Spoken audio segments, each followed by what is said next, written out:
சந்தனம் மணக்குது, கற்பூரம் ஜொலிக்குது. சந்தனம் மணக்குது, கற்பூரம் ஜொலிக்குது. கந்தகிரி கோயில் வந்தால் நன்மையெல்லாம் நடக்குது. கந்தகிரி கோயில் வந்தால் நன்மையெல்லாம் நடக்குது. சந்தனம் மணக்குது, கற்பூரம் ஜொலிக்குது.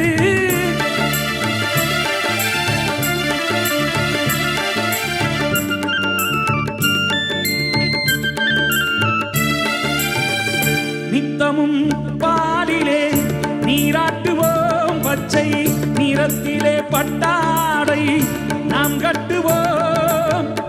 நித்தமும் பாலிலே நீராட்டுவோம், பச்சை நிறத்திலே பட்டாடை நாம் கட்டுவோம். திருநீரின் தத்துவம் தந்தை என்போம்.